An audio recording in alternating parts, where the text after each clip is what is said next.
حضرت جابر رضی اللہ تعالی عنہ سے وہ فرماتے ہیں کہ امام الانبیاء حضرت محمد رسول اللہ صلی اللہ تعالی علیہ وسلم نے فرمایا لا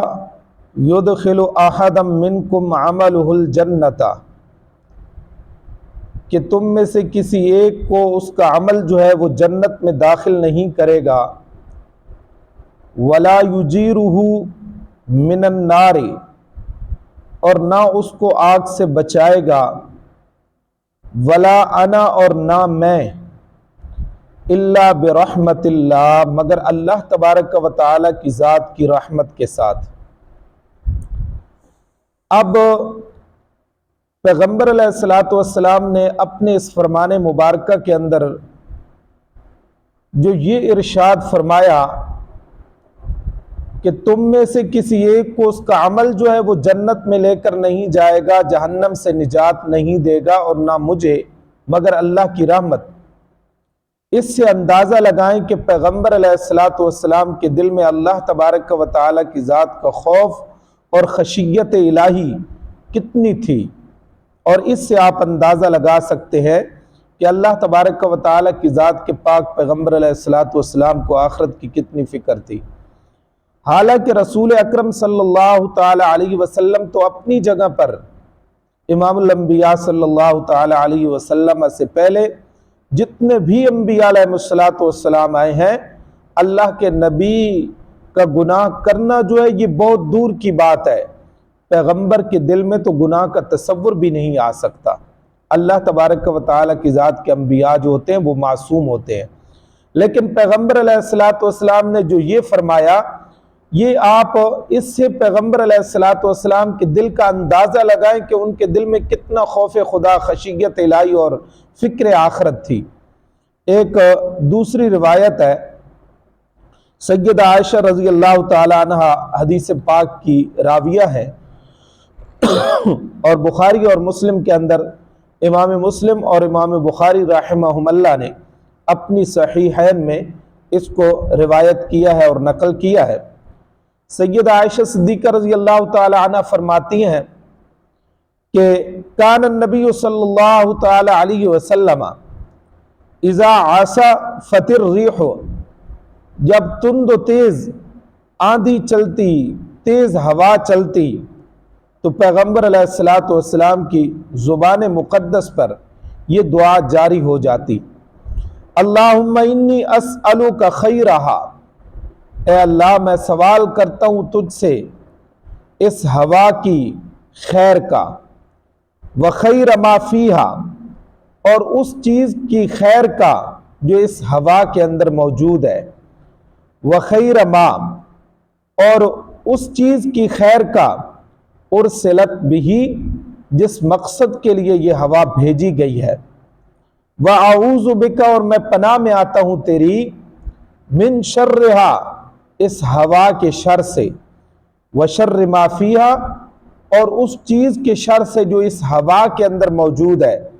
وشر ما ارسلت بہ، اور اس کے شر سے جس مقصد کے لیے یہ ہوا بھیجی گئی ہے، وَإِذَا تَخَيَّلَتِ السَّمَاءُ، اور جب آسمان پر ابر چھا جاتے، آسمان ابر آلود ہو جاتا، بادل چھا جاتے آسمان پر، تو تغیر لونہ، امام الانبیاء حضرت محمد رسول اللہ صلی اللہ علیہ وسلم کا رنگ مبارک جو تھا وہ متغیر ہو جاتا اور چہرہ تبدیل ہو جاتا، وخرج ودخل، کبھی نکلتے گھر سے، حجرہ مبارکہ سے، اور کبھی داخل ہوتے، وَأَقْبَلَ وَأَدْبَرَ، کبھی آگے آتے کبھی پیچھے ہٹتے، فَإِذَا مُطِرَتْ، اور جب بارش برس پڑتی، سُرِّيَ عَنْهُ، اور آسمان کے اوپر بادل وغیرہ جو ہے وہ چھٹ جاتے اور بالکل موسم جو ہے یہ صاف ہو جاتا اور یہ بادل وغیرہ چلے جاتے، فَعَرَفَتْ ذَلِكَ عَائِشَةُ، حضرت عائشہ رضی اللہ تعالی عنہ نے پیغمبر علیہ الصلوۃ والسلام کی اس کیفیت کو پہچان لیا، تو فسالت ہو، حضرت عائشہ رضی اللہ تعالی عنہ سوال کرتی ہیں، فقالا،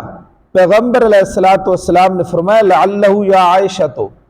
شاید کہ اے عائشہ، کما، یہ جو ہوا اور آندھی چلی یہ اس طرح کی نہ ہو کہ جس طرح قوم عاد پر آندھی چلی اور ہوا چلی اور ابر ان کے اوپر آئے اور انہوں نے آسمان پر ابر دیکھے، تو جب آسمان پر ابر آلود آسمان کو دیکھا تو کہنے لگے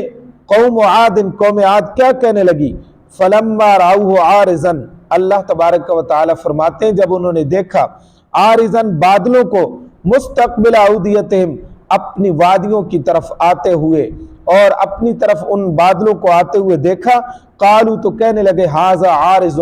یہ بادل ہے ممطرنا جو ہمارے اوپر مینا برسائے گا۔ تو حالانکہ وہ بادل بارش والا نہیں تھا، آندھی جو آئی تو وہ خیر والی نہیں تھی، وہ بادل جو تھا وہ خیر والا نہیں تھا، اس میں تو ان کے لیے اللہ تبارک و تعالی کی طرف سے عذاب متعین تھا اور اس کے ساتھ وہ ہلاک کر دیے گئے۔ تو اب حضرت عائشہ رضی اللہ تعالیٰ عنہ کی اس حدیث کا مقصد جو ہے اور حاصل یہ ہے کہ حضور اکرم صلی اللہ تعالیٰ علیہ وسلم کے قلب مبارک پر اللہ تبارک و تعالیٰ کے خوف و خشیت کا کتنا بڑا غلبہ تھا کہ ذرا سی تیز ہوا چلتی تو رسول اکرم صلی اللہ تعالیٰ علیہ وسلم گھبرا کر اللہ تبارک و تعالیٰ کی ذات کی طرف سے ذات سے اس کے خیر کے حاصل ہونے کی اور اس کے شر سے محفوظ رہنے کی دعا کرتے، اور جب آسمان پر ابر نمودار ہوتا تو نبی پاک صلی اللہ تعالیٰ علیہ وسلم اللہ تبارک و تعالیٰ کی ذات کے جلال اور دہشت و ہیبت سے یہ حال ہوتا کہ کبھی اندر جاتے کبھی باہر نکلتے۔ تو یہ پیغمبر علیہ الصلوۃ والسلام کی خشیت الہی کا آپ اس سے اندازہ لگا سکتے ہیں۔